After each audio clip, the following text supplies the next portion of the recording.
Wiederhold, and he will talk about insights into antifungal resistance and newer molds.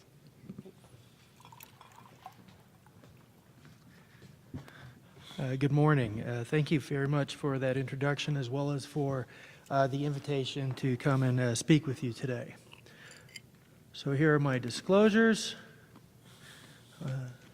And here's a quick roadmap. Now, I know this is an Aspergillus section, but the charge I was given was to talk about resistance, not only in Aspergillus, but other and newer molds. And so we're going to talk about some of the other ones where we can also see reduced susceptibility and sometimes frank resistance for those species that cause invasive infections in the patients that we all see.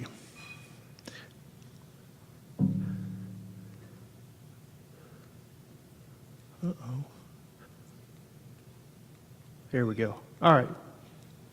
So we're going to start with azole resistance in Aspergillus fumigatus. And as pretty much everyone in this room knows, that this is now becoming an issue worldwide. So it's been found in clinical isolates as well as in environmental isolates over the last decade in many different countries and areas throughout the world. Now, this is not only just with clinical exposure to the azoles, but also with environmental exposure. And with the environmental exposure, we typically see somewhat different mechanisms of resistance. They'll still have point mutations within the CYP51A gene, but then those that have had environmental exposure will also have the TR34 and TR46s, which of course are tandem repeats in the promoter region of the CYP51A gene. Now, 2 years ago, when we were at this conference, is when the first reports of resistance with the TR34 and TR46 mechanisms in the United States were first published, and they were just from clinical isolates. But now we know we've also found them in the environment thanks to work that has been done and published by our colleagues at the Centers for Disease Control and Prevention. Now, Aspergillus fumigatus is primarily the species that we see in our patients with invasive aspergillosis. However, there are many other different species that can cause disease. And a lot of these we refer to as cryptic species. Now, what makes something cryptic is that, at least when you're looking at it under a microscope, it's very difficult to distinguish that species from, say, Aspergillus fumigatus or Aspergillus terreus, some of the more common ones that we know of. Now, there have been certain epidemiological studies that have demonstrated that the rates of cryptic Aspergillus species might be somewhat higher than we had previously considered. So, for example, the Transnet study, which looked at U.S. isolates from 2001 to 2006, and the Philpop study conducted in Spain from October of 2010 and then again in May of 2011, they reported an incidence rates of between 11 to just under 15% of cryptic species. Now, why do we care about that? Well, the reason that it might be of concern to us is that many of these cryptic species have reduced susceptibility to clinically available agents, primarily affecting the azoles, but you can also find some that will also have reduced or at least variable susceptibility to amphotericin B as well as the echinocandins. Now, the data that was published in the Transnet study, again, it was collected between 2001 and 2006. We're in 2018. So what we did recently in our lab, we're a reference laboratory that receives isolates from institutions throughout the United States. And so we've been kind of looking at this. And so this is our data for the last 2.5 years, started in September of 2015, and this is data through March of this year. As you can see, section fumigati, which also does include Aspergillus fumigatus, still makes up the largest percentage of isolates that we see in patients. And these are human isolates, excluding those from like the ears and nails. We're really trying to focus on isolates that may be causing invasive disease in humans. Now, Aspergillus fumigatus is still by far the largest species that we identify in the isolates that we receive. And this identification is not just by looking under a microscope. All of these have been identified by DNA sequence analysis. Now, we do see some of the cryptic species. They are out there. Aspergillus lentulus, of course, which can have reduced susceptibility to the azoles. Aspergillus kaleidoeustis, which is part of the section Eusti, also can have reduced susceptibility to the azoles. But it's not maybe as large of a problem as we might be seeing, at least reported in some of the other epidemiological studies. Now, in terms of antifungal susceptibility, of course, the azoles are generally a mainstay in the United States as well as in other countries. And so we're talking about posaconazole, voriconazole, which is the drug of choice for primary therapy, and now savuconazole. And so these two graphs here kind of compare posaconazole MICs versus savuconazole MICs, and then voriconazole versus savuconazole. And this is for all Aspergillus species, not just Aspergillus fumigatus. And typically what we see is a much better relationship between voriconazole and savuconazole. And it's actually a tighter relationship if we were just to focus on Aspergillus fumigatus. Not quite as tight of a correlation between posaconazole and savuconazole, and this is something that others have also reported in the literature. Now, if you will notice that there are some isolates that have high MICs to both vori, isa, as well as posaconazole.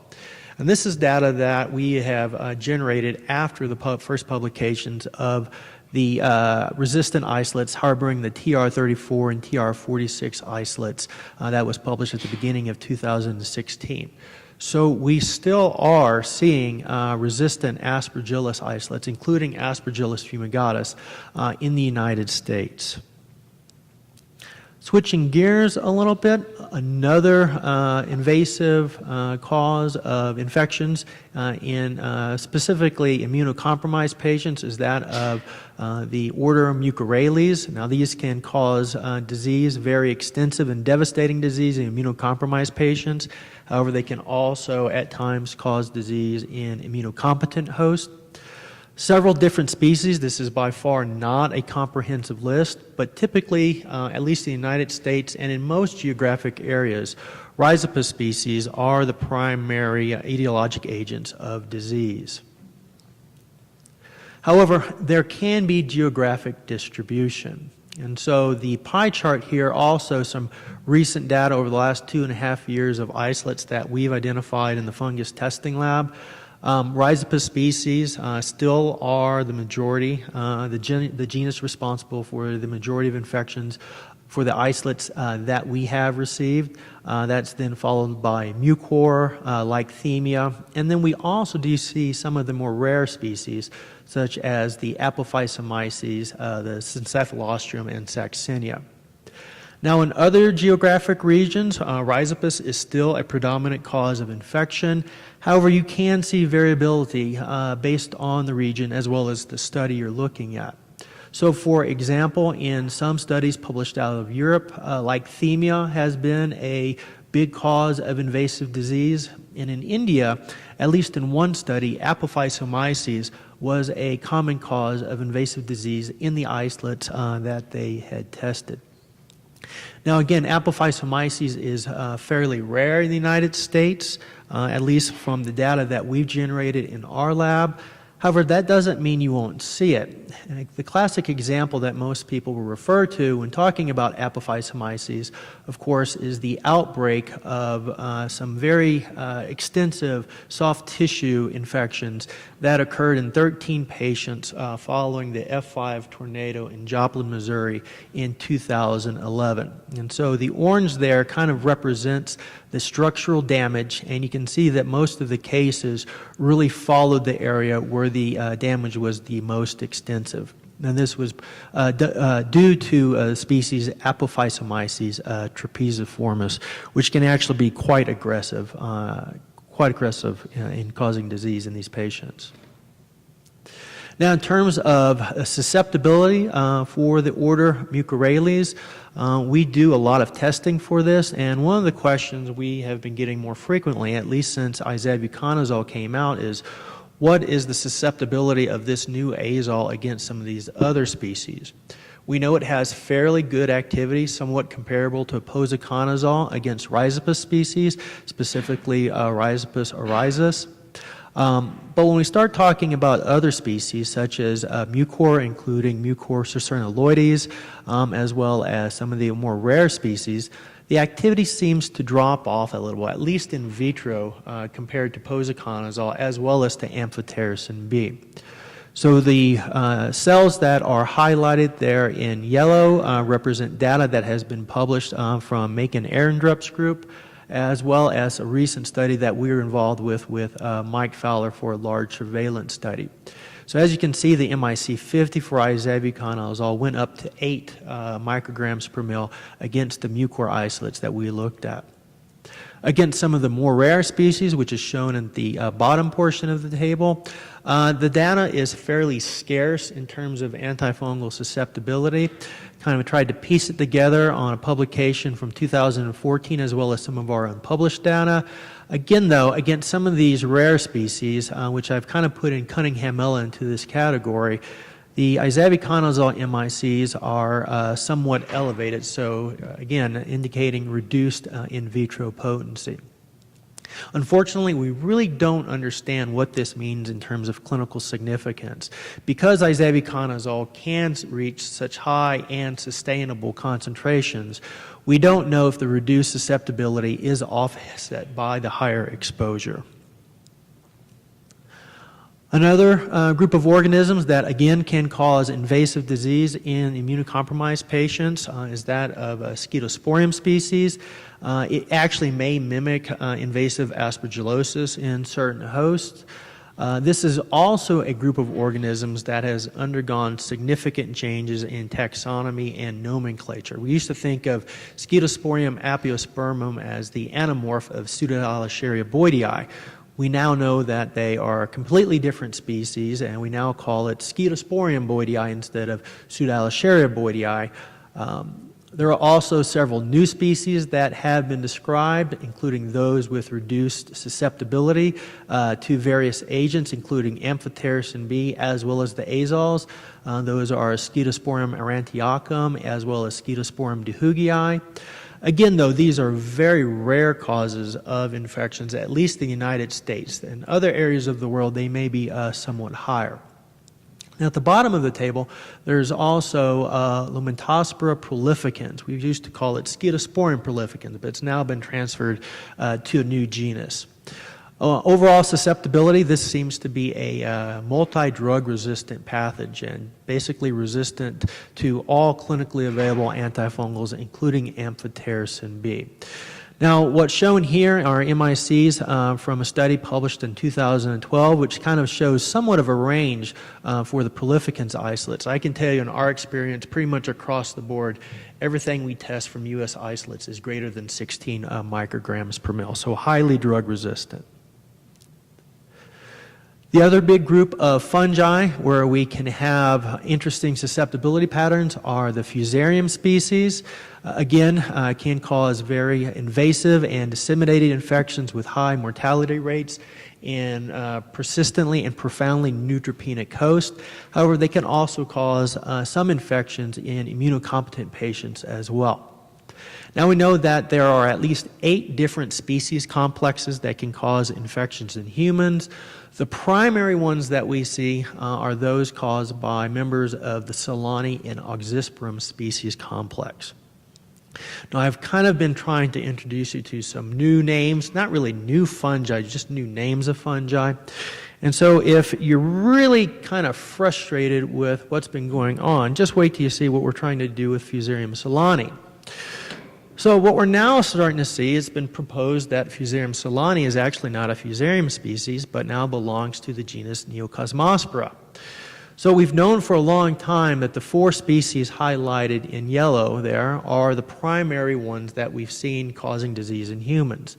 There are many other members of the solani species complex that can cause disease in humans, animals, as well as in various plants, and several new species have also been recently named.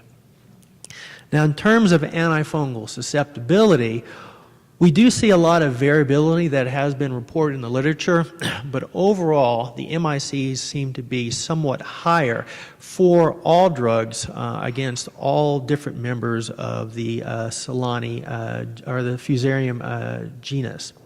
So the ones that I would focus on in this table are the ones in parentheses. Those represent the mode MICs, and as you can see, they tend to be somewhat higher than the range might actually indicate. Very little data has been published with savuconazole against Fusarium species. There is some data in the recent study published by Mike Fowler and colleagues, and we've also shown some of our experience. Really, at least from an in vitro standpoint, we really don't see very appreciable activity of savuconazole against Fusarium, and this is across the board, not just solani, but various other Fusarium species complexes. But the question really is there, the limited in vitro activity that we see, is that really of clinical relevance for in vitro susceptibility testing? We know that a lot of the patients with Fusarium infections are probably going to be profoundly and persistently neutropenic. And the really way you only get them to respond is to have their white blood cell counts recovered.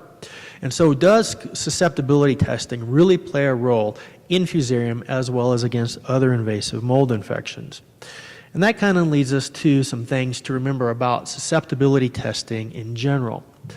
Low MICs do not predict successful outcomes. High MICs don't necessarily predict failure.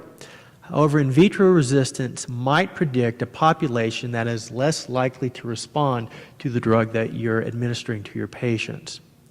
We know that there are many other factors that are important in determining clinical outcomes. Host immune status as well as other comorbidities. The site of infection can be an important prognostic indicator. The time of diagnosis and the start of treatment is important, as well as drug concentrations that you actually achieve at the site of infection, and then of course drug-drug and drug-disease interaction. You might be using the most potent agent, the agent has the most potent in vitro activity, but if your patient can't tolerate it due to drug interactions or drug-disease interactions or toxicities, you might have to switch overall to another agent. Now, these things are not specific to antifungal susceptibility testing. They can also be seen with antibacterial susceptibility testing, and these are limitations that we've known for a long period of time. Other challenges with susceptibility testing of molds: there really is no automation in the clinical microbiology laboratory for testing molds. There are also no FDA-cleared panels like there are for certain drugs against yeast. Now, some labs will use the Yeast One Sensititre plates for testing against molds, and the ones that have primarily been reported in the literature are those studies that have evaluated this commercial assay against Aspergillus species. And overall, it seems to have worked, but we really don't know how well it's going to work against other molds. Because of these limitations and the lack of automation, the lack of commercially available assays or panels, few clinical laboratories in the United States actually perform susceptibility testing against molds. Therefore, if your clinician wants it, it often is a send-out lab, and it can result in delays in the results getting back to the clinicians.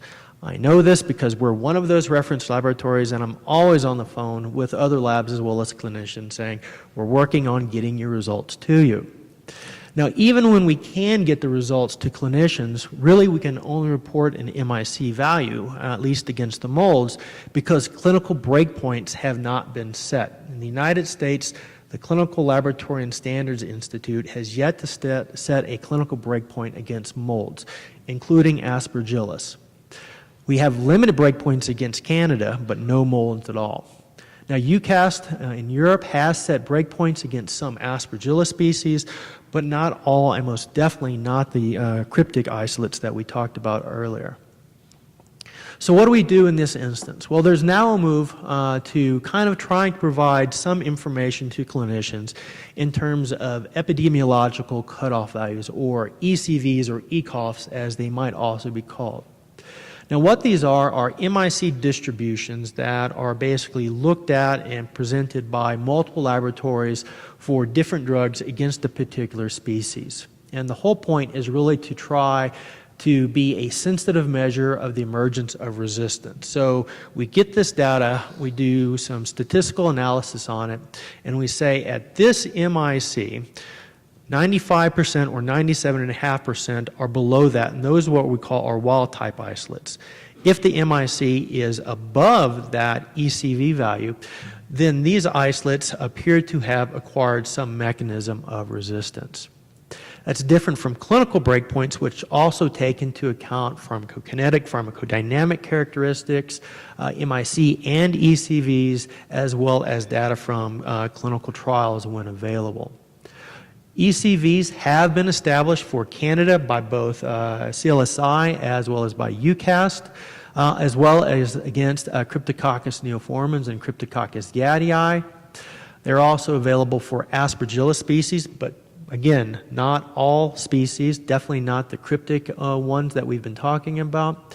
And you can find in the literature, even though they haven't been officially published by CLSI or UCAST, you can find in the literature some articles which have also proposed ECVs against other invasive molds, such as those caused by Fusarium species. In terms of mechanisms of resistance, we have a much better understanding of how yeast, specifically Candida, become resistant to antifungal agents. A variety of different mechanisms can occur. Now, our understanding of the mechanisms of antifungal resistance is less understood in molds, but we are gaining some insights. For example, the point mutations in CYP51A, as well as increased gene expression of CYP51A in those isolates that have the tandem repeats in the promoter regions.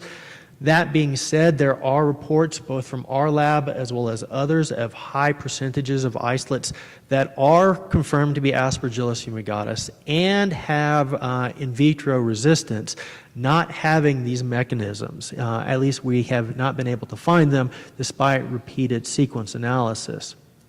Efflux pumps may also be important in Aspergillus as well as in Fusarium. This has been really looked at by plant pathologists who are very concerned about Fusarium causing disease in agricultural products.